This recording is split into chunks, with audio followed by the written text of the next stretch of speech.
Assalamualaikum warahmatullahi wabarakatuh. Halo semuanya, kembali lagi bersama saya Jessica Rafriana. Pada kesempatan kali ini saya akan mempresentasikan materi mengenai pengakuan investasi pajak atas investasi pada entitas anak dan properti investasi. Mengapa pengelolaan pajak investasi penting? Yang pertama, untuk kepatuhan regulasi. Memastikan bahwa semua investasi mematuhi peraturan perpajak yang berlaku untuk menghindari sanksi. Yang kedua, untuk efisiensi pajak dalam mengoptimalkan struktur investasi untuk meminimalkan beban pajak dan meningkatkan pengembalian bersih. Dan untuk pengambilan keputusan, informasi pajak yang akurat menjadi dasar strategi investasi yang cerdas dan berkelanjutan. Definisi entitas anak dan properti investasi dalam konteks pajak.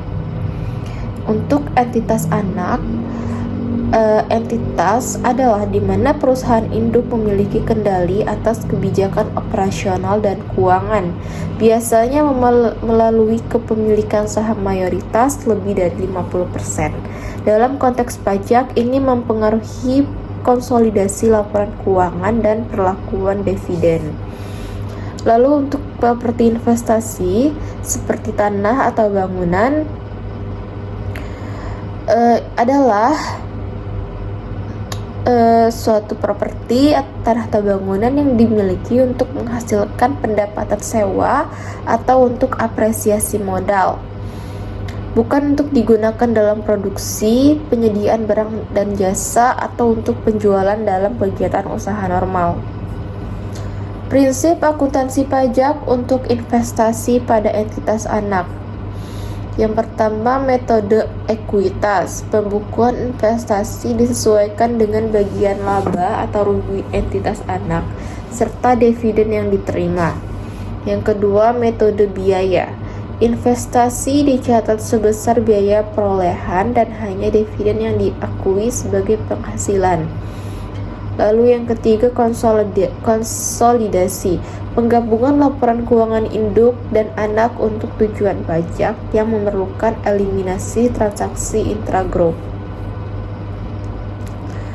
Perlakuan pajak atas keuntungan dan kerugian dari entitas anak. Yang pertama ada keuntungan dividen, lalu yang kedua ada keuntungan penjualan saham, dan yang ketiga ada kerugian investasi. Prinsip akuntansi pajak untuk properti investasi. Yang pertama ada pengukuran awal. Properti investasi diakui sebesar biaya perolehan termasuk biaya transaksi. Pengukuran setelah perolehan dapat menggunakan metode nilai wajar atau metode biaya untuk pengukuran selanjutnya dengan implikasi pajak yang berbeda. Lalu untuk penyusutannya, jika menggunakan modal biaya, properti investasi dapat disusutkan sesuai masa manfaatnya yang mengurangi penghasilan kena pajak. Perlakuan pajak atas pendapatan dan beban properti investasi. Yang pertama, pendapatan sewa. Pendapatan sewa dari properti investasi dikenakan PPh final atau PPh tidak final, tergantung jenis properti dan status wajib pajak. Jika PPh final untuk sewa atau bangunan tertentu dan untuk PPh tidak final sebagai bagian dari penghasilan usaha. Beban terkait properti investasi, misalnya beban pemeliharaan, beban pajak PBB, atau beban asuransi dapat dikurangkan dari penghasilan pajak bruto, jika tidak menggunakan PPh final. Lalu selanjutnya itu ada tantangan dan solusi dalam pengajuan pajak investasi. Pertama, adanya kompleksitas regulasi. Tantangannya adalah peraturan pajak yang sering berubah dan kompleks, dan untuk solusinya gunakan konsultan pajak ahli dan ikuti pelatihan pajak yang secara berkala. Lalu untuk pencatatan yang akurat. Kesulitan dalam menjaga pencatatan yang detail dan akurat. Solusinya manfaatkan sistem akuntansi modern dan otomatisasi. Yang ketiga itu tantangannya ada pada risiko audit. Terdapat resiko kesalahan yang dapat memicu audit. Solusinya adalah lakukan review internal secara berkala dan pastikan kepatuhan pajaknya.